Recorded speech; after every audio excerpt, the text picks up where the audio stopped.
Bonjour mes chers frères, les compatriotes congolais. Aujourd'hui nous sommes le 6 décembre 2021. La voix du Kivu, ça fait au moins une semaine. On était calme, nous étions toujours dans les montagnes de nos ancêtres. Donc, tout le coup, ya milima mababu. Nous étions dans les montagnes de nos aïeux. Les autres qui ont découvert la peau na makambo oyo ezoli kanakati ya haut plateau du territoire de Fizi, Uvira et Mwenga, précisément bisika batuveli babenga kaminembo na kati ya groupement bashimnyaka sud. Boye bien que même minembo ezalaka na kati ya groupement bashimnyaka sud, et puis tokokende kolobela pe na entrée ya ba troupe ougandaise na kati ya République démocratique du Congo. Mes chers compatriotes, na pesi mino bansombote oyo aza na Europe, aza na Asie, aza na Afrique, awa aza na Amerique.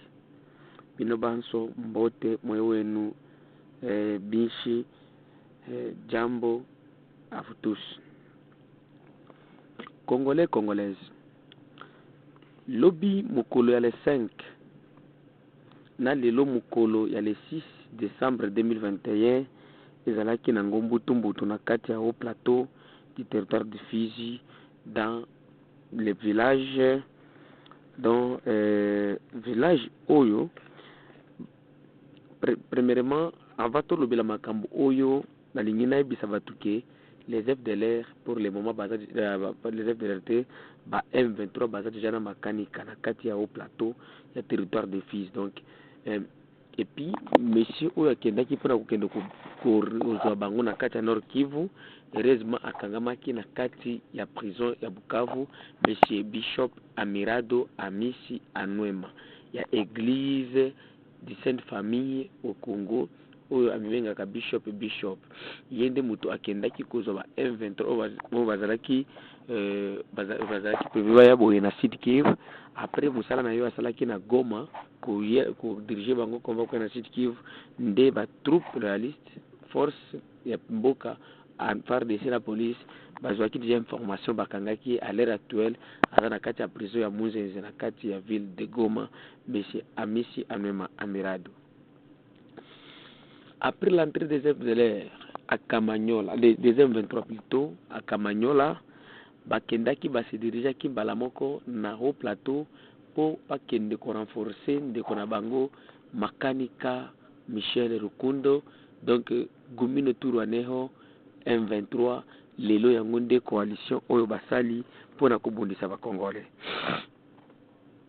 Mukula lobi le 5 décembre 2021, 4 villages ont été attaqués.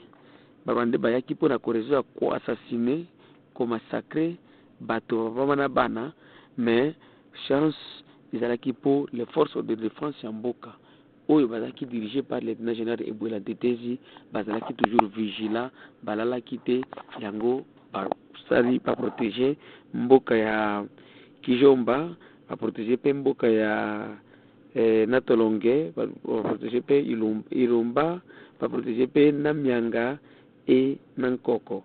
Namyanga o ba village nyos oyo ba village oyo natangi awa, donc Kijombo,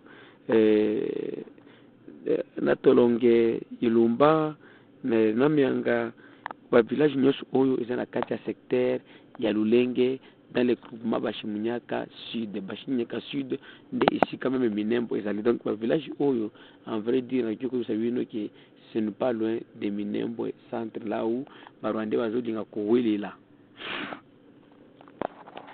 Donc après kokota na bango bongo village oyo, village mosusu kendaki na secteur ya mosusu ezalaki village ya Nankoko yango na kati ya groupement Bashilocha dans le secteur de Tanganyika, toujours dans le territoire de Fizi. Ezalaki ndenge bandeko boyebi na mukura le 4 na mboka Baraka nde Barwande moko bakangaki bango epa ba policier na ba soldat po Barwande wana bazalaki na munduki na kati ya ba jaquette na bango bazokende kokengela ngombe bazape na ba munduki na kati ya centre ville ya Baraka. Centre ville parmi les villes de la province de Kivu dont nous citons Bukavu, Uvira, Baraka, Kamituga, oyo nde baville ya mboka ya Sud Kivu oyo Sud Kivu deja za nango sikoyo barwande moko bakangamaki 2 jeunes mpo na kotala koma bazalaki na kati na bajakete na bango bazalaki na kati arme ezalaki na kati. Alors après bango kozala arrêté makanika mbala moko alingaki ase venger aya koboma bato na kati ya bavillage oyo nauti kotangela bino ya Kijombo na Tolonge Ilomba na Mianga epi na kati ya village ya Nankoko parce que Nankoko ba oyo so bayebi moyen plateau eza village oyo eza bangomba oyo surplombe nani mboka wanlema nde isika limite actuelle. Donc naloba kaka eza esika lieutenant général Bwelantite azo diriger sikoyo barande bayaki na boule keno bakoya baya kokota maboma bato epi bazoka ndenge bazongaka zoka nde lieutenant général Bwelantite déjà atieli population na ye mobimba sécurité yango tolobi merci mon général Nzambe asunga yo soki ozo dans la voie du Kivu déjà tolobi merci. Jusqu'à présent, lobi bitumba tango ezalaki bitumba eselaki na butu vers 19h. Molili nde esekalaki ki batikana oyo akende boye oyo pe akende boye. Ekoma lelo tongo tango ennemi akimaki na kati ya mboka Ilomba ennemi lisusu aye kokota. Et à toutes les communications oyo ennemi azosala na Motorola na ye c'est bien confirmé bel et bien que non, il y a les M23 déjà na kati ya au plateau mais population est toujours vigilant, ils ont dénoncé, tandis que le gouvernement est là et l'oko est. Bitumba izakana ki journée mobimba lelo, je pense tokope sabino bila bitumba mobimba na mission na biso oyo ezoya sima. Tout le bila makambo état de siège bandeko za na makambo ebele. Même les Ougandais et même nous appellent bazo bisabiso état de siège entrée ya troupes ougandaises. Entrée ya troupes ougandaises ba congolais biso to bombaka te bomba mabe mais to fungola kabino matoi. Boye bake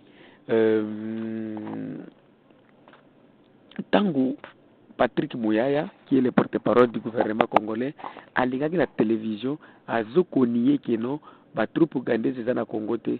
Premièrement, ezalaki eloko lakisaki biso kino transparence na makambo oyo ya entrée ya Ougandais ezate.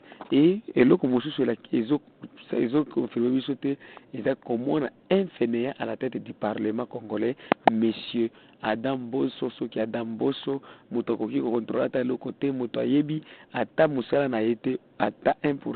Peut-être ce qui Zambé asungaki il a fallu akoya na nani wana po afanda atlungwa. Donc pour les Congolais va diriger mboka na bango. Alors question moko bandeko toye kotika pour les Congolais to mituna. À l'heure actuelle, ba Ougandais ba bimisi communiquer que ba kobimate. Ce n'est pas la première fois ba Ougandais na ba Rwandais ba kotaka kaka na kati ya mboka na biso awa ki bazoko luka ba FDLR, ba mususu zuluka ba M23, ba mususu zuluka ba nani ba donc mutu ya kana bit na ye ki azuluka mutu tel.